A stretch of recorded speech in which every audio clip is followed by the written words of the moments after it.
Hello everyone, it's Mike. Welcome back to the train room. I hope everyone is having a great January and a new start to the new year, I should say, 2025. Showing some Milwaukee Road because I haven't really shared too many of my pre-orders that have come in lately. And I will be sharing some today. But before we talk about that, let's talk about what we've done since the last video on our train room layout. So last Sunday, Christian and I added, or last Saturday I should say, Christian and I put on the new top layer of our layout, which is the 1 inch thick by 4 by 8 sheet foam panels.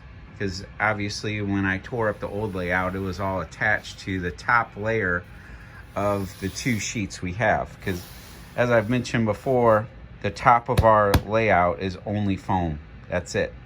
So you see I have these 2 pieces cut here, so when I'm on top of the layout, I can kneel down on these without putting a imprint. Because if you kneel on it or you put a lot of pressure, you can put an imprint into the top panel. It doesn't really matter too much because once you landscape it, it's fine. But I try to avoid putting imprints in as much as possible. So one of the reasons I tore down the old layout was, originally, as I pointed out, the train room used to stop right here and the layout stopped right here. So the layout was basically 14.5 feet by 8 because I was going to build a post-war style Lionel layout. And I really wasn't too fascinated with the big steamers and all that yet. So as my taste changed, we tore down the wall and we expanded the layout to here. Which was like another 18 inches or 15. So then we had a 16-foot long layout. Then we added on again to here. And then this last expansion, when we decided to just go all out, which still isn't very big, we're now at 21.5 feet right here. So anyway, I always loved long sweeping curves and watching trains run through curves. And I was not able to do that on the old layout. And as it grew, I kept contemplating, I usually wouldn't let a layout go unfinished for over a year, right? Like that's crazy. Because I work pretty fast once I get something going. But I could never commit to just finishing it. Like I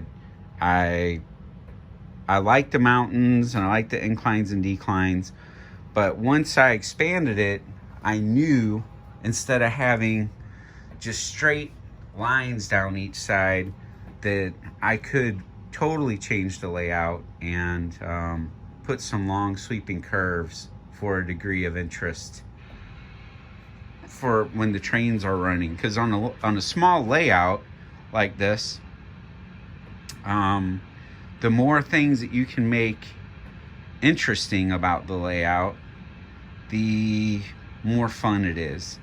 And I don't have a problem with only having 21.5 feet. That's fine with me, because in all reality, in O scale, to have a mile of action, you would have to have 200 foot long layout. But this is about 1,000 feet of real scale action, so it's really not a whole lot. And I guess I just have to accept the toy train aspect, because I was toying with making this O gauge or HO or N gauge or S gauge, because I could put a lot more realistic of a layout in town on it. But I just like the size of the O scale trains as far as watching them run and looking at them. So this is where I'm sort of landing. You know, S scale was like massive. It took a long time for S scale big boy to make it around one loop of track. It was pretty good. Where the O scale, like, again, just looks pretty cool. So using Atlas track again, it's super easy to work with. I mean, it doesn't take a rocket scientist. You basically have, if you put into your tape measure to the inside of the center rail, you have 4 5/8 between the rails. Whenever you're, you know, measuring out your curves and also gauging everything else to see that you're staying in line. So you don't have to make any fancy templates or do a bunch of measurements all the time. I mean, you're just checking to make sure that you're keeping your rails 4 5/8 apart from one edge to the other edge of the rail centers. Then the other thing that you want to check that makes it super easy is, you know, are your curves lining up with each other? So, you know, your curve points here, that's going to let you know, is everything else going to land the way that you want it as far as your width apart goes. Then, as usual, Atlas is super easy to keep and make really, really straight. And it's really good looking track. So I have a whole bunch of the MTH scale tracks, you know, with the really skinny center rail. And I contemplated using that because I have, like, I don't know, like 24 072 switches and 24 054 switches, and I could make a crazy switching layout, but I'm just not really fascinated with switching lately. I just like watching the trains run, as I said before. So we're at 090 on this outside loop. We're at 081 right now on the inside loop, and this right here is 090 as well. So every turn on the outside loop is 090. On the middle, it's 081. So once we pass here, we have 3 sections of 081. Then it leads into 090. You know, I come off these straights and I switch to 090. And if you can see, like, look underneath that car there, you can see the center of the layout is right there underneath that car. And then you can look on the lines beyond it and you can see there's connectors there. So everything is centered. Makes it really easy. Like I said, Atlas track, they offer so many different little straight sections, and, you know, you can get 1/3 curves if you want. But I know we've got 063 here. I'm sorry, 054, 063, 072, then 081 and 090 that we've been working with. And I'm not sure what's going to happen with the center yet. And, you know, I still have a couple bridges to work with. So I have to decide. I don't think I want the outer loops to go up and down anymore, just because some of the articulated engines don't really care for inclines and declines. You know, sometimes the, like, back of the boiler, for instance, on a cab forward could come down and rub on the platform here, and vice versa, you know, on your big boys and that. Sometimes big boy's probably not a good example, as the Yellowstone here, where these could come down because this flexes as it goes up and down the hill and rub. So, not that I've had a lot of that happen, but I want to avoid it happening. So I haven't decided on the inclines and declines yet. So enough about the layout. Let's talk about what's new on the rails here. I mean, you can see there's a whole stack of pre-order stuff that came in over here. The first thing was the 2024 pre-order of the MTH Premier Alco PAs and plated, and all 10 of the plated passenger cars. So that's a really good looking set. Then the other thing that I pre-ordered, yes, it is Lionel, because there was no other way to buy it unless I wanted to buy a Weaver. But this is one of my very, very favorite passenger trains and locomotive styles. I absolutely love the Hiawatha in the Atlantic version. So it's early version before they released it as a Hudson. And Lionel is the only one that has made it with modern controls. I toyed with buying the Weaver one, but they always bid up pretty high if they have some sort of electronics in them. And when I saw Lionel's price point on the engine for this, I was like, okay, I buy a Weaver for $500 or $600, invest $300 in electronics, and you know, I could have just went ahead and bought the Lionel for a little bit more money and just hope that it works. So far it's been okay. Sometimes the sound cuts out for no reason and I have to shut everything down and turn it back on, which sort of sucks. And my station sounds diner, the lights will randomly turn off on their own, and I gotta always turn them back on. So I'm not sure what's up with either of those things. Maybe they'll straighten themselves out after playing with them a while. I don't know. Or they'll just break entirely and I'll send them back to the shop to get fixed.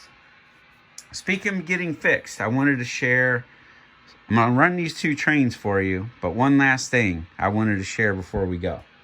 So one of the last videos I made was about the MTH Proto 3 Blue Comet. And a lot of people had made the comment when I said, okay, it got damaged in shipping, I was going to need some parts or possibly warranty work. You know, what would that experience be like? Well, I can tell you the experience was, it was November 9th when I got it, like a Friday, or maybe, yeah, like a Friday or Saturday. Then, yeah, it had to be Saturday because Monday was the 11th. So, ran it, had some damage on it. One of the front wheels on the front truck was bent. And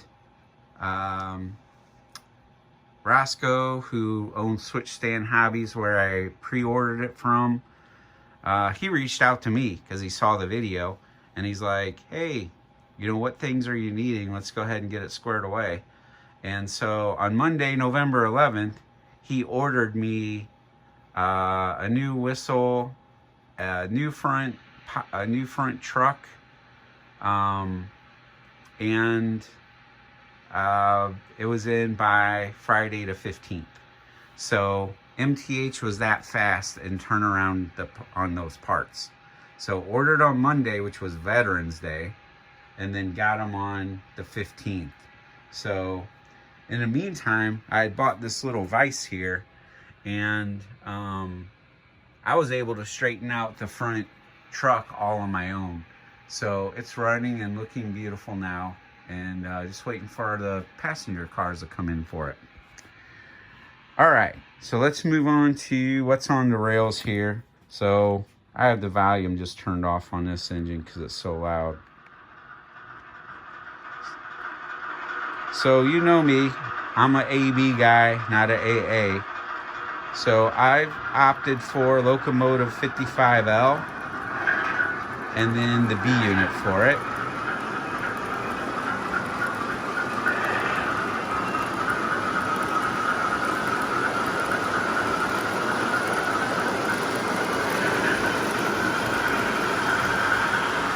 And I'm not running smoke because Christy is home and she'll come down complaining.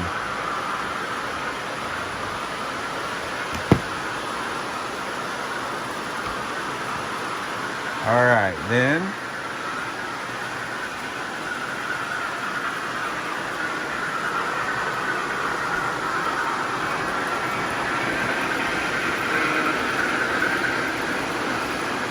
Here we go. This is locomotive number 1. I ordered the original version of the Atlantic, which was the early version, locomotive number 1. I believe it was the reason I wanted that one.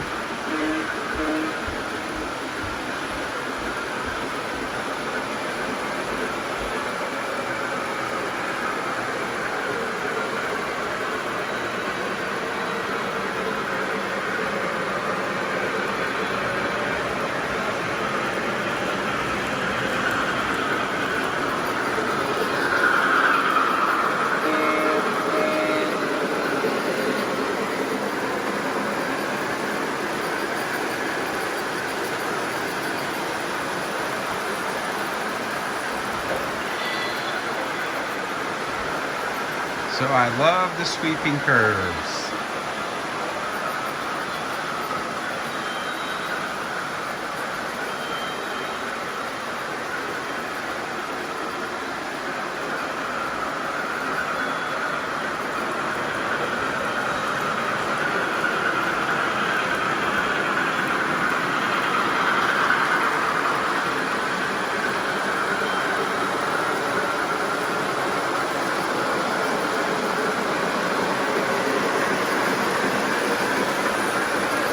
Alright, well, that's my update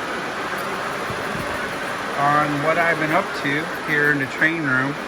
I will be at the Great Train Show in St. Louis, Missouri, well, St. Charles, Missouri next weekend.